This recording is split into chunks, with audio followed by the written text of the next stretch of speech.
Hermita Medelse, mewakili kelompok 5. Saat ini akan menjelaskan tentang apa itu ADD atau ADHD.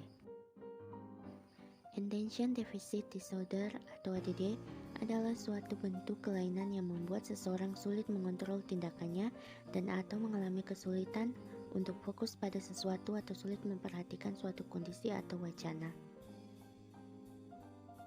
ADD juga dikenal dengan istilah lain yaitu Attention Deficit atau Hyperactivity Disorder atau dikenal dengan ADHD. Istilah ini merupakan istilah resmi untuk menggambarkan gangguan ini. Kondisi ini biasanya dapat mulai disadari sejak masa kanak-kanak. Attention Deficit Hyperactivity Disorder atau ADHD adalah sebuah kelainan pada otak yang menyebabkan anak-anak sulit berkonsentrasi, tidak bisa mengendalikan reaksi spontan yang ia keluarkan, termasuk gerakan badan, ucapan, tingkah laku, dan caranya memberikan perhatian pada sesuatu. Ada 3 jenis ADHD yaitu 1. Inattentif atau gagal fokus. Anak susah memberikan perhatian pada hal-hal di sekelilingnya, tapi dia tidak bersikap hiperaktif atau impulsif. Jenis ini biasa disebut ADD atau Attention Deficit Disorder.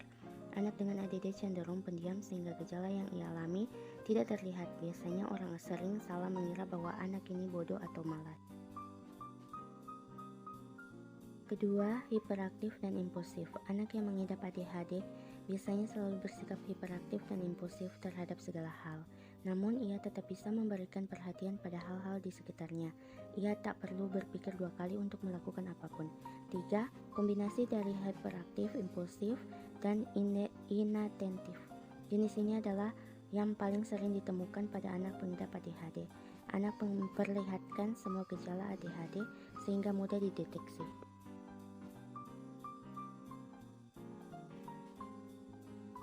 Beberapa tingkah laku anak berikut ini bisa menjadi tanda bahwa dia menderita ADHD.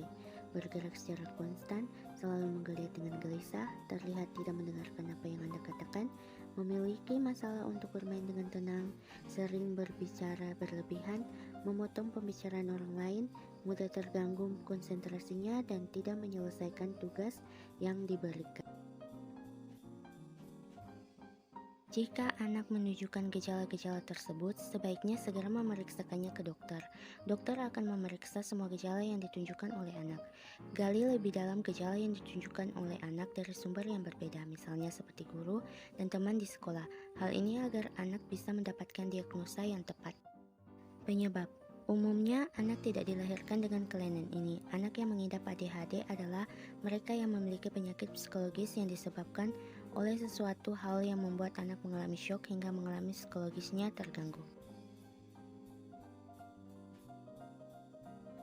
Beberapa faktor risiko yang meningkatkan kemungkinan seseorang menderita ADHD adalah 1. Faktor genetik. Karena dapat diturunkan, risiko menderita ADHD meningkat jika memiliki anggota keluarga yang mengalami penyakit yang sama atau penyakit mental lainnya. Kedua, faktor lingkungan.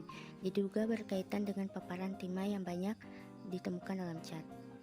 3. Kelahiran prematur, yaitu kelahiran sebelum usia kehamilan 37 minggu atau bayi dengan berat badan lahir rendah.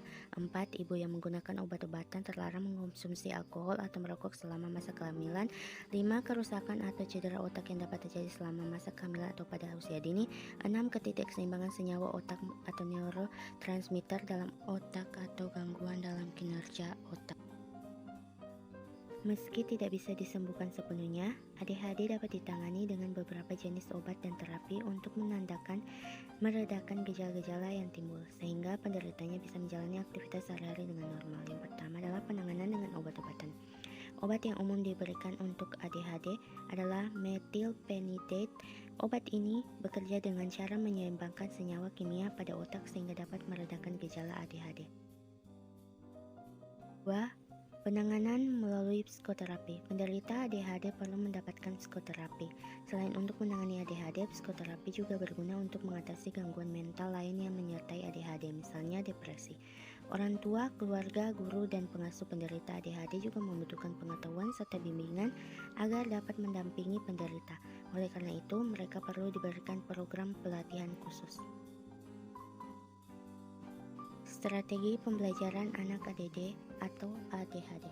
1. satu, peningkatan atensi atau perhatian, kedua, mengatur impulsivitas, ketiga, mengurangi hyperactivity. Strategi pembelajaran di kelas: membatasi distraksi, peningkatan atensi, memperbaiki pengelolaan kelas, peningkatan keterampilan mendengar, membantu siswa mengatur waktu, memberikan kesempatan. Itulah hasil presentasi kami ucapkan terima kasih.